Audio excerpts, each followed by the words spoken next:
एक वक्त का किस्सा है। एक गांव में बिट्टू नाम का लड़का जंगल में परिंदों का शिकार करने जाता था। वो जाल लगाकर बैठ जाता तो कुछ परिंदे उसके जाल में फंस जाते। ये क्या, आज तो सिर्फ 2 ही परिंदे जाल में फंसे हैं। चलो इनको ही जाकर बाजार में बेच देता हूँ। फिर बिट्टू वो परिंदे लेकर जंगल से निकल पड़ता है और बाजार में लेकर बैठ जाता है। तो एक ग्राहक वहाँ आता है। भाई ये परिंदा कितने का बेच रहे हो? सर ये मेरे पास 2 ही परिंदे हैं। इन्हें मैं जंगल से बड़ी मुश्किल से शिकार करके लेकर आया हूँ। आप ये दोनों ही खरीद लो, सस्ते दे दूंगा। वो बात तो ठीक है, मैं दोनों ही खरीद लूंगा, लेकिन मेरे पास 200 रुपए ही है। ओ हेलो भाई, ये आपको 200 रुपए वाले परिंदे लग रहे हैं। जाओ जाओ अपना काम करो, मुझे नहीं बेचने आपको। ना बेच, शाम तक भी बैठा रहेगा तो ये परिंदा नहीं बिकने वाला। वो तो मुझे तुझ पर तरस आ गया था कि गरीब है, इसका कुछ भला कर दो। बिट्टू ये बात सुनकर सोचने लगता है, यार अगर शाम तक भी बैठा रहा और ये परिंदे नहीं बिके तो घर खाली हाथ जाना पड़ेगा। नहीं नहीं, मैं इसे इसी कीमत पर बेच देता हूँ। लाओ भाई लाओ, पैसे दो। फिर वो ग्राहक दोनों परिंदे ले जाता है और बिट्टू घर आ जाता है। सुनाओ बिट्टू, आज कितने पैसे कमा कर लेकर आए हो? बेगम सिर्फ 200 रुपए ही कमा कर आया हूँ। ये क्या बिट्टू, सिर्फ 200 रुपए? इसमें हम कैसे गुजारा करेंगे? आप कब अच्छे शिकारी बनोगे? बेगम मैं बहुत अच्छा शिकारी हूँ, पर क्या करूँ, जंगल में परिंदे ही बहुत कम आते हैं। तो बिट्टू आप गांव के बाहर जो दूसरा जंगल है वहाँ से शिकार कर लो, वहाँ तो काफी अच्छे परिंदे होंगे। बेगम ये आप क्या बातें कर रही हो? पूरा गांव जानता है उस गांव के जानवर और परिंदे जो भी अपने घर रखता है तो उसके हालात खराब हो जाते हैं। बिट्टू क्या आप भी गांव के लोगों जैसी जाहिल बातें कर रहे हो? आप बस उसी जंगल से शिकार करो, हो सकता है वहाँ बहुत सारे परिंदों का शिकार हो जाए और हमारे हालात भी बदल जाए। ठीक है बेगम, आप कहती हो तो मैं कल सुबह उसी जंगल में चला जाऊंगा शिकार करने।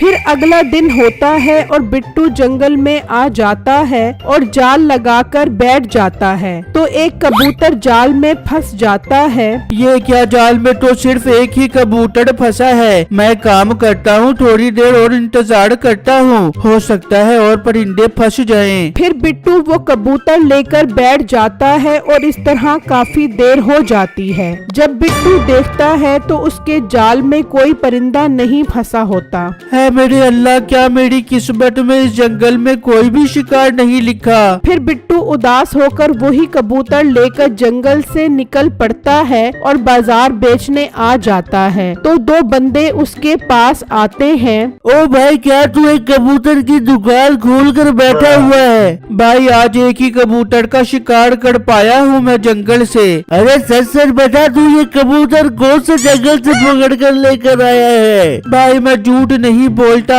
मैं ये कबूतर गांव के बाहर जो जंगल है वहाँ से पकड़ कर लेकर आया हूँ। आप खरीद लो, मैं सिर्फ 300 रुपए का दे दूंगा। ओ तेरा दिमाग खराब हो गया है क्या? तुझे मालूम नहीं है कि उस जंगल के जानवर और परिंदे जो भी घर रखता है उसका घर तबाह बर्बाद हो जाता है। भाई ये सब फजूल बातें हैं, मैं इन बातों पर यकीन नहीं करता।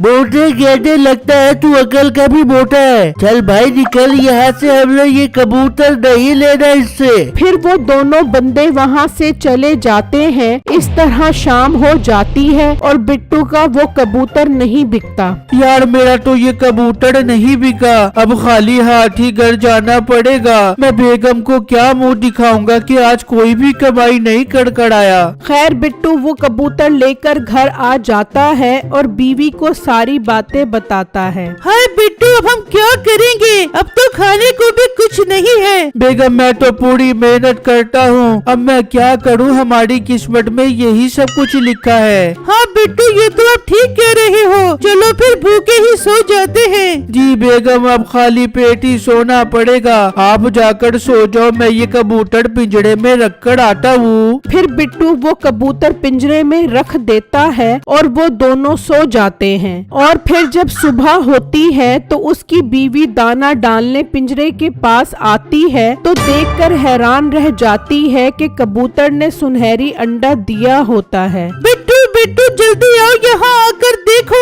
तो बिट्टू भागता हुआ आता है। बिट्टू जी ये देखो, इस कबूतर ने सुनहरी अंडा दिया है। बेगम लगता है अल्लाह ने हमारी सुन ली, अब हमारे दिन भी जरूर बदलेंगे। हाँ बिट्टू, अब हमारे दिन जरूर अच्छे आएंगे। आप एक काम करो, इस अंडे को मीठे भाई को जाकर बेचाओ। उसी गांव में मीठे नाम का लड़का सुनार की दुकान चलाया करता था। छोटे मुझे बहुत सुस्ती हो रही है, जाकर कड़क चाय लेकर आ, वो पीऊंगा तो शायद सुस्ती कम हो जाए। फिर वो लड़का चाय लेने चला जाता है, तभी बिट्टू सुनहरी अंडा लेकर आता है। मीठे भाई मैंने ये सुनहरी अंडा बेचना है। मीठा सुनहरी अंडा देखकर हैरान हो जाता है। बिट्टू ये सुनहरी अंडा तुम्हारे पास कहाँ से आया? मीठे भाई वो सब छोड़ो, कहाँ से आया और कैसे आया, आप ये बताओ कितने रुपए का खरीदोगे ये अंडा? अच्छा बताता हूँ, मैं तुझे इसके 10,000 रुपए दे दूंगा।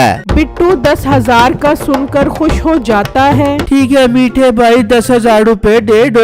मीठा 10,000 देता है और बिट्टू खुशी खुशी वहाँ से चला जाता है। और मीठा घर आकर नसीबो कैंची को सारी बातें बताता है। मीठे, ये तू कैसी बातें कर रहा है? वो मोटा बिट्टू तो एक मामूली सा शिकारी है, उसके पास सुनहरी अंडा कहाँ से आ गया? ओ मोटी नाक वाली औरत, मुझे क्या मालूम वो अंडा उसके पास कहाँ से आया। हमें तो यही पता लगाना है कि वो ये अंडा कहाँ से लेकर आया है। मिठे, मेरी जान के टोटे तू परेशान क्यों होता है? मैं उसके घर जाती हूँ और बातों बातों में उसकी बीवी से उगलवाती हूँ कि वो अंडा कहाँ से लेके आया है। हाँ नसीबो, तू जा और पता लगा। वहाँ दूसरी तरफ बिट्टू और उसकी बीवी खुश बैठे होते हैं। बिट्टू, अब तो हम बहुत जल्दी अमीर हो जाएंगे। हाँ बेगम, हमारा ये कबूतर रोज सुनहरी अंडे देगा और हम उसे बेचकर अमीर हो जाएंगे। बिट्टू, कबूतर नहीं कबूतरी है, कबूतर भी भला अंडे देता है क्या? बेगम कबूतर हो या कबूतरी, हमें तो अब रोज सुनहरी अंडे मिलेंगे। बिट्टू जी, इसी खुशी में आज आप बाजार से अच्छा खाना लेकर आओ, आज हम पेट भर के अच्छा खाना खाएंगे। ठीक है बेगम, मैं जाता हूँ और अच्छा खाना लेकर आता हूँ, वो भी गज़ाइये से भरपूर। फिर बिट्टू घर से निकलता है तो नसीबो भी आ जाती है। नसीबो बाजी, आपको मेरी याद कैसे आ गई? अरे बहने, हमसाइयों के भी हुकूक होते हैं, उनका हाल पूछते रहना चाहिए। अच्छा बहने, मीठा बता रहा था कि बिट्टू आज उसकी दुकान पे सुनहरी अंडा लेके आया था। वो नसीबो बाजी, बिट्टू जी ने जंगल से कबूतर पकड़ा। नहीं वो नहीं क्या नहीं वो देख, मैं तेरी सगी बहन जैसी हूँ, मुझे तो बताना बहन, मेरे से क्या छुपाएगी तू? फिर बिट्टू की बीवी नसीबो को सारी बातें बता देती है। नसीबो सुनकर हैरान रह जाती है। फिर नसीबो घर आकर मीठे को सारी बातें बताती है। नसीबो, इसका मतलब हमें वो कबूतर चोरी करना पड़ेगा। मिठे, तेरी सोच बहुत छोटी है। अरे पागल, हम उस जंगल में चलते हैं, हो सकता है हमारे हाथ ऐसी चीज लग जाए जो सुनहरी बच्चे देती हो। मोटी नाक वाली औरत, हमने जंगल में क्या संडे का शिकार करना है जो सुनहरी बच्चे देता होगा? हमें भी फिर उसी जंगल से कबूतर का शिकार करना होगा। हाँ मीठे, फिर तू उस कबूतर के अंडे को दुकान पे रख के बेची और खूब पैसे कमा पियो। नसीबो, सब बातें छोड़, अब हमें जंगल निकलना चाहिए। फिर वो घर से निकल पड़ते हैं और जंगल में जाल लगाकर बैठ जाते हैं। तो उन्हें एक आवाज आती है। नसीबो, ये तो मुझे शेर की आवाज लग रही है। मीठे, आवाज नहीं, वो देख शेर आ रहा है, भाग। फिर वो दोनों भागते हैं, शेर उनके पीछे भागता है और वो दोनों भागते भागते दरिया पर पहुंच जाते हैं। नसीबो, मार दे दरिया में छलांग। फिर वो दोनों दरिया में छलांग लगा देते हैं। मीठे, हमें तो तैरना भी नहीं आता। बेगम, तैरना तो मुझे भी नहीं आता। फिर वो दोनों डूब जाते हैं। जरूरी नहीं कि हर इंसान की किस्मत एक जैसी हो।